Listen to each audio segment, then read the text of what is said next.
such an important effort that you're doing. We really appreciate that you for hosting this. Make sure that you learn the right things. I don't know how many of you are paying attention to capital last year. Have you heard anything about the things in the school about social justice agenda, critical theory? Are any of you are most of you homeschooled here? Okay. So you may not have any experience in your classrooms, but you may have also, you may have heard about some of that in different areas, the media or wherever. Anyways, this theology, and I refer to it that way. Some people have criticized me for referring it to it that way, but it's really important what their hi Daryl, Sheila, call me out. Lynn, hi. All of my friends are here today. What they are attempting to instill in especially the young people is just a different way of thinking about our government and our country, which and these teachings. Well, hello, Representative Wood. Nice to see you. This goes back what we're learning in our task force. So about mid-April, I decided to form a task force to look into this because in the legislature, a lot of the budgets were being held up and there was dispute with some of the policy bills going through on education. And there was a lot of confusion, a lot of cloud of what's this all about. I think a lot of us started hearing about things that were happening at Boise State University last year. I had 2 interns that worked on my campaign. One of them said, my professor in the classroom told us at the beginning of the classroom, stood up and said, you're free to speak about anything that you want in this classroom until somebody stands up and says, ouch. And if somebody stands up to say ouch, then you have to sit down and be quiet. And then another one of my interns was talking about how it was a marketing class and he wanted to use the principles that he was learning in marketing to a minority population. It was a Jewish population, I think a restaurant or something. So he wanted his project to focus on that population and he could do his own work and do his own project. But the professor at Boise State University mandated that they do their market research and their products, their project on the LGBT community. So that's not where we're teaching our kids, to think freely and study and prepare the way they choose to. It's how somebody is dictating and telling them they have to think. And then last year, of course, for those of us that live in this part of the state, I know you come from all over the state, but we also last year heard a lot of things about the coffee shop at Boise State University, the Big City Coffee that was run off campus. The owners of the coffee shop, her fiance, I don't think they were married, fiance was an officer who was shot in line of duty and was left paralyzed. And so they had a thin blue line flag displayed at their coffee shop and they were driven off campus by the activists that were there. And so, and then I had also heard about, hi there, Mayor. I had heard about it's called the tunnel of oppression at Boise State University, where the students are mandated to go through this tunnel and they scream and yell at them and offer obscenities to them. And then we started looking at some of the coursework that was being required in the University Foundation 200 level. So a lot of the lawmakers started shining a light on this legislative session of what's going on in our schools. And so a lot of discussion in the legislature about that. And there was a bill that was passed to prevent that from being taught in our schools. But the concern was that it still hadn't really been properly defined. Critical race theory was cited in statute now, but there's no definition to it. And that was one of the concerns I heard on the Senate floor, was that there's no definition for this. And for those of you that may or may not understand, here in Idaho, the office of the position of the lieutenant governor by our Constitution serves two purposes. And one is to preside over the Senate when the legislature is in session. So when they're in session, I'm the president of the Senate, and I preside like the Speaker of the House. And my job is to keep the senators in line, and they're supposed to follow the rules. Sometimes, most of the times they do, sometimes they don't. We're not down. But one of the other responsibilities of the lieutenant governor, again, by our Constitution, is that I am the acting governor when the governor is out of state. And so a couple weeks ago, I did exercise my authority.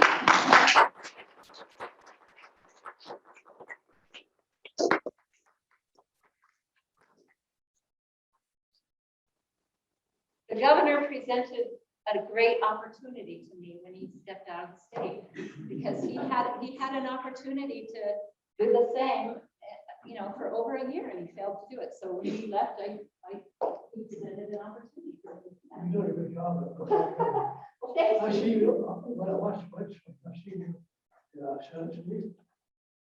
I think she's all there. Well, thank you. It's been a good opportunity for me, because again, my job is to enforce the rules of the Senate, and sometimes following rules and procedures is not all that exciting, but there is a good purpose for it, and all the law legislators in the room understand what I mean when I say that, because when we do debate contentious issues, we need to make sure that we stick to the issue and follow rules of decorum and make sure that we don't attack the individual that is bringing an idea. And that's how we have good debate in the legislative body.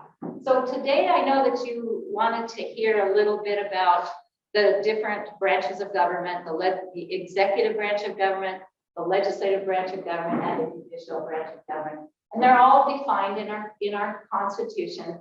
And so you probably already know a bit about that. I can talk about the legislative branch and the executive branch a bit. I don't have any experience in the judicial branch, but what I can say as a member of the Idaho legislature, serving for 10 years as a state representative, I do have experience with writing policy and enacting policy. And one thing that is helpful when we want to prevent activist judges is that we need to make sure that we write good law, right? Representative Wood and Representative Hanks and Representative Nate. If there is ambiguity in the law, the way it's written, oftentimes that's how the judges insert themselves and then try to interpret, what did they mean? What did the lawmakers mean when they wrote this law? And actually that might be a real concern with House Bill 377 that was implemented, because it refers to critical race theory, but there's no definition of what that is. So the way it stands now, some judge may be able to go in and apply his or her own definition of what that is, and then interpret the laws as it's written, as the judge determines it to be. So because of all this discussion, and it is a controversy, I decided to put together this task force to study the idea of indoctrination and whatever you want to call it, social justice agenda, critical theory, critical race theory. That's what we're setting out to attempt to make sure that we understand what it means to our state. And if we can come up with some ideas, some suggestions that we could make to the State Board of Education or to the members of the legislature, because again, This is a citizen committee that's put together by myself, who is a member of the executive branch of government, and then a state representative, Giddings, is co-chairing, and she's a member of the legislature. So we don't necessarily have any authority on our own to effect change, but we can make some recommendations. And that's our whole purpose and intent and of what we're seeking to do. So the State Board of Education is an executive branch. All of the agencies of the government are part of the executive branch, and the State Board of Education is an agency. So they have a little bit of authority to develop rules, and they will have to develop rules to implement this law. But again, without clear definition and guidance from the language of the law, they have some leeway about how the agency can interpret this law. So, and then, so that's the legislative branch. The Lieutenant Governor of Idaho does have a unique position that maybe not every state has, that again, during the legislative session, as I am presiding over the Senate while they're in session, I am actually a member, kind of, how would you say, it's not, I'm part of the legislature, I'm not an elected lawmaker, but I am employed by the Senate. So what would you call that, an ex officio member of the legislature? Because that's my job. So I have like one foot in the executive branch of office and one foot in the legislative branch. And then as far as the executive branch jobs and duties of the lieutenant governor, what I do things on my own. A lot of my job is to work to help constituents and people across Idaho resolve things like last year, especially during the shutdown, after the governor shut down businesses in all over the state. There were thousands and thousands of Idahoans that were suddenly unemployed, and they couldn't get through to the Department of Labor. I mean, the crazy thing was just the fall right before the shutdown, and as part of the executive order that the governor put me in charge of, trying to identify efficiencies in government, unemployment was below 3%, 2.6% unemployment. So we were going around the state, and a lot of these Department of Labor offices were vacant. And we were trying to find ways to move other agencies into these facilities. And there was a new model that was developed for more efficiencies, that these people that worked in the Department of Labor could work, they didn't have an office.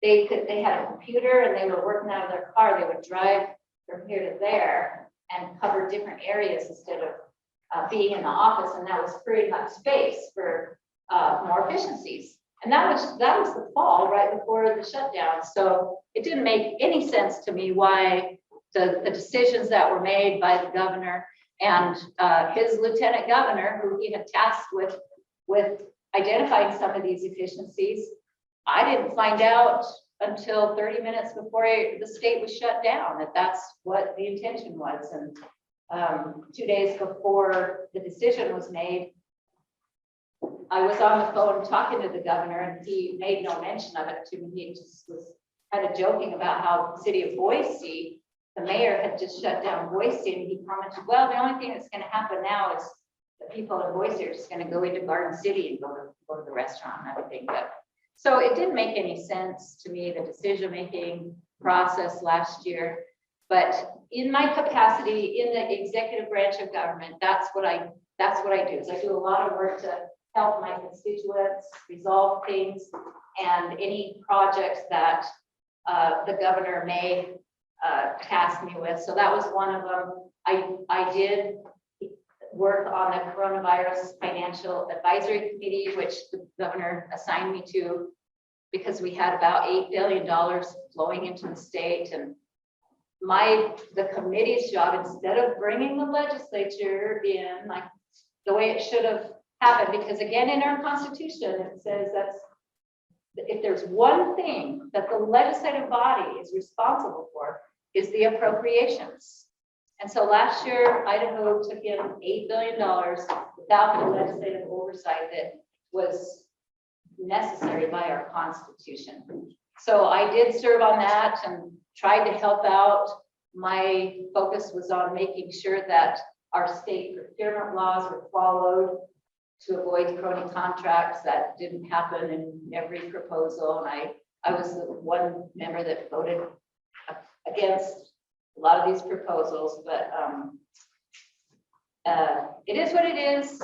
I'm also free to do other things in my capacity in the executive office, and I'm a big proponent of career and technical education. So I serve on a foundation to help raise money to give scholarships to students who might want to pursue that kind of a path, a skills-based path in high school or after high school. So those are the.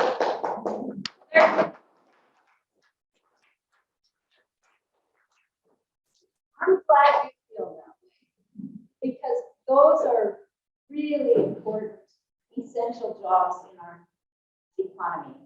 And they're not being filled. We're not properly training for those.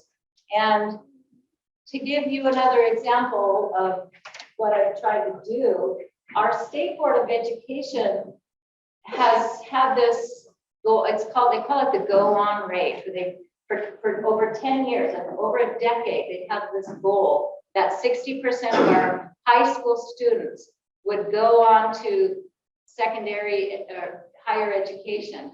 And for 10 years, we have failed. We've consistently failed to meet that goal. And so an idea like, well, why don't we count certification programs that are less than 2 years or a 1 year program? Why don't we count an apprenticeship program in the way we measure that success? And I wrote a letter up for the State Board of Education, and there was testimony when they met in February, and they said, well, it's a good idea, but we don't know how to measure that, so we're going to keep failing. We're going to just vote to continue to keep failing, which is so silly, because there's really a need for those jobs. And the association that I worked with, I'm always presented with these challenges and what can we do to solve the problems. So I went to the association that's all these professional trade groups, and I said, do you guys keep track of these things? And can we figure out a way that we can post that on our website and use that as a measure of success? And they had it done in April. So in 2 months, the free market had it done, and they had it posted on their website, and we hosted a press conference where about 6 different professional schools came and spoke. So anyways, there's a lot of great opportunities for the young people. And when you go through those programs, about 95 to 100% guaranteed to get a job. And a lot of those jobs are, paying three-digit salaries right off the bat. So we should be doing more as a state to support those things. So I hope that I have shared with you from some of my experience in life, the difference between the 3 branches of government, executive, legislative, and judicial. I am happy to answer any questions that you might have. And then I have a gift for you all as students. I do have a copy of from the Secretary of State's office, our Idaho State Constitution, the Declaration of Independence, and Idaho, or the United States Constitution. So they're all in these boxes here. I think we have 80 there. And so please feel, if you'd like to have one and take it, please feel free to do so. And if we need more, I can get you more. So anybody have any questions for me? So you talked about making sure that the laws do not have any ambiguity in them. So what topics or what sorts of bills are prone to having ambiguity, and how best is that worked out? a bill that is just like vaguely written with maybe few words, there's more ambiguity in that than if a bill is written longer that has a lot of detail in it. And there's kind of a balance there because in statute, you don't want too much, right? It's hard to read through these massive bills. Pages is a little much. Yeah, and a lot of the details should be worked out in the rules, the way the agency interprets the rules. So there's kind of a balance on what is a right amount written into statute to give clarity to what the purpose of the legislature. One thing that does help when the legislature will create a statute, a new law, is sometimes I'll write up a little paragraph. It's called legislative intent. And so if they include that at the beginning of the statute, then when the agency is going through implementing the rules, and if there's any ambiguity, then they can refer back to that legislative intent. They read that and they say, okay, that's what they meant when they passed this. And they're supposed to follow that. And that is one good thing that we have in Idaho, that the legislature remains, or what's the word, has the final authority, that when these rules are developed by the agencies, they all have to come back to the legislature for final approval. And if they see anything in there that is contrary to the law or what they meant, then the legislature has the authority to reject that. I can remember there was an issue on childcare, remember? Yes. The licensure of childcare facilities. The Department of Health and Welfare tried 2 or 3 times to reinterpret the law because the agency wanted a more strict interpretation of the licensure of childcare facilities than what the legislature meant. And 2 or 3 times they came back with rules that were more restrictive than the language of the law. And every time the kept being slapped down, nope. We're not going to accept that rule. So that's an example. Does that help you understand? Okay. Yes. So when they submit the rules, so I watched like a committee meeting and when they were going over the rules, and it just seemed like they're like, here's the rules, and they pass them, and they didn't read them out loud or discuss them. So do they just get the rules right then and go like, oh, look, here's these rules, okay, we'll pass them? Or do you actually have time to read them and think about it beforehand? We're supposed to read them, right? My friends in the legislature, we're supposed to read them. It is difficult to read through them and really grasp what they all mean, especially in some agencies like the Department of Health and Welfare. Every year there's a stack of rules that's this thick. And it's different trying to read and understand that many rules as compared to if like the Department of the Tax Commission brings rules this thick. So we're supposed to read them and understand them, yes. And that's not an excuse. If the lawmaker doesn't understand them, it's not an excuse, because everything that we do, we take a vote and we are held accountable for our votes. And if you vote yes for a rule that turns out to be a bad thing, then we're held accountable for that. That's one of the things that I think why these questions are being asked. When I was in the legislature, I was on the Health and Welfare Department, and we, like you said, we did stuff like this. And I told the story of how I went in as a freshman legislator and had some concerns with the chairman and to bring up about the rules. And he says, well, we don't really read it, we just pass it. And so we do have, IDAPA is a problem in that if the legislative chairman are on top of it, it's one thing. But if they're housed with the agencies, then it's a real bad relationship. It is, and that's why, you know, a lot of people go back and forth on the issue of term limits.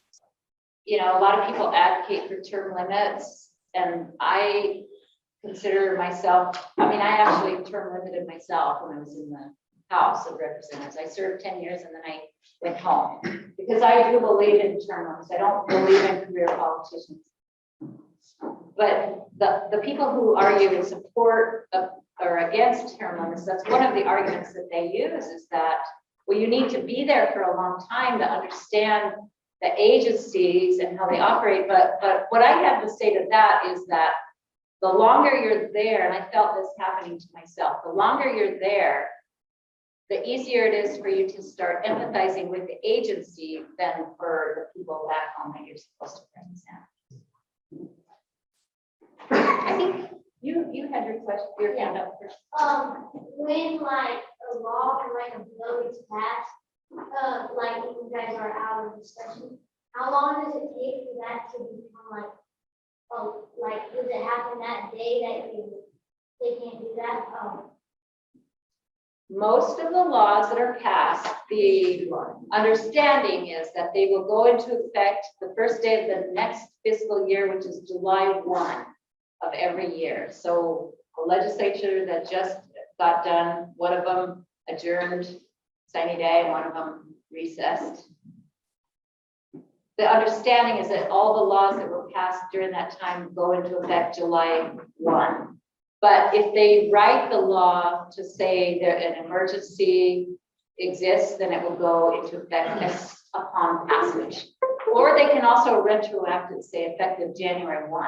It'll go into effect January 1. Okay, and then what was your? Yeah, so I had an interesting experience. I worked for about 9 months with Department of Health and Welfare in Idaho. And it was when we were trying to link the Idaho system with PPACA and the exchange, federal exchange system. And we were in a room and we had this huge graph on the board. And we had spent over an hour trying to understand how to determine who would qualify for the benefit of the help of the discount in the exchange. And I looked and I'm like, well, at the very last step, if they had food stamps, they get it. Why can't we just check for that first? And the answer was because the legislature has told us we can't use that first. So we spent probably looking at all the people in that room, $100,000 trying to figure out how to work this complicated graph because the legislature told us we couldn't use that one I don't step know, first. that sounds kind of fishy to me. That sounds like maybe an excuse from the It agency. could have been, but I was looking at the number and it was just driving me crazy. I'm like, this is my taxpayer money here, people. Yeah, it just doesn't sound like something that the legislature would by law dictate that, but Well, and it could have been federal law, but it could have been. federal but either law. way, I mean, just an example of waste that I'd love to get out of the system. Well, good. I'm glad there's a lot of good people like you that see the silliness in that and what we could do better, more efficient. And that is a problem that we have in our state, as long as we continue to take more and more of those federal dollars, because the money people get through those insurance exchanges or on the Medicaid program, most of it comes from the federal government, and the feds, when we say yes, the feds dictate how we do things in Idaho. And I have a real concern about that. But thanks for your concern and being a good steward of the taxpayer. It must be frustrating as a citizen to see that and feel like you could be doing more. When they no longer needed my services, I told my contracting agency that was the most hostile environment I had ever worked in, and I had been in Iraq. Oh, wow. Yeah, I think that's a big tall order right there. That'll be the first thing I do when I get to be governor. We'll go in and we'll reorder things in that agency. It's a massive. You've had your hand up for a long time. This may be a touchy subject, but going back to you doing your job when the governor was out of state, how did you respond to his reaction when he got back and undid everything that you did? People ask me, what do you think the governor is going to do? And my response is, well, I hope he keeps it in place. I hope he sees the value of leaving it in place, because we're in a different place than we are now, even a few months back, and it's hypocritical, and it's arbitrary policy that's being applied across the state. And I see him going around attending events with 500 people and not wearing a mask, but I'm listening to the little kids in the classroom about how the teacher is segregating them and bullying them about the mask. And so I was hoping that he would see the beauty of keeping it in place. And if it needed to be fixed, then let's work together and fix it. But he undid it, and he made some comments which didn't make me happy. And I responded to that. But I mean, I don't know how to, I'm trying to be respectful but I did take issue with the comments that he made towards my action, because the tyrannical act, which he referred to my action, is actually what happened in March of last year when he issued this statewide order. And also I was accused of doing it as a political stunt. You know what? It's always the right time to do the right thing. So that's how I would respond to your question there. You in the back? Yeah, go ahead. Why did you choose to run for office? Well, I ran for the legislature because I saw that the government, a year before I got in, the state budget was growing 14%, and that was too much for the government to be growing. So I got involved. One of my first bills was to put a constraint on government spending, saying you can only spend as much as the rate of inflation and the rate of population growth. And that got shot down. I didn't like that idea. But so we all run for different causes and purposes. And I fought for fiscal policy and fought to keep the tax as well. I fought for pro-life issues and defense of the family and working to try to reduce healthcare costs.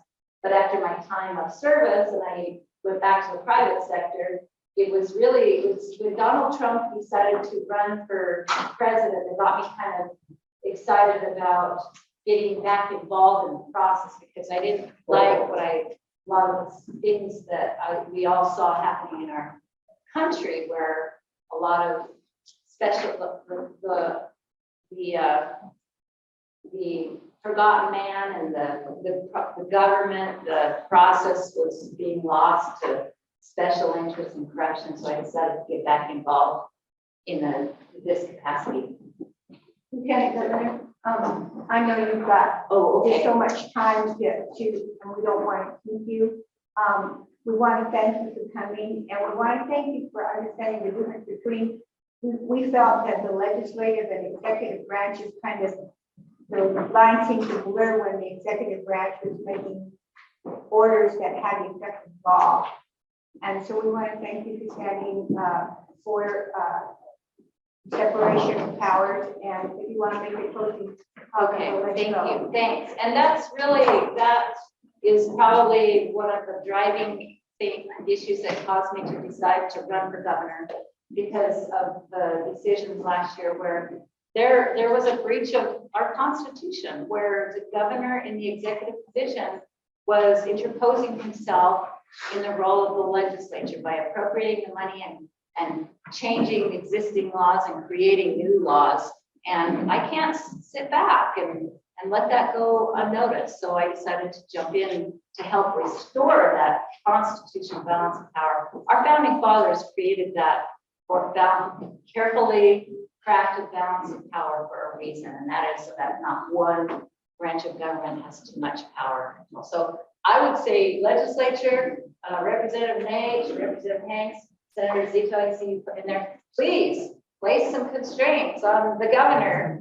I'll be happy to sign those bills. All right. So thank you so much. I want to just say I'm really proud of all of you for taking an interest in our state and being committed to preserving our republic.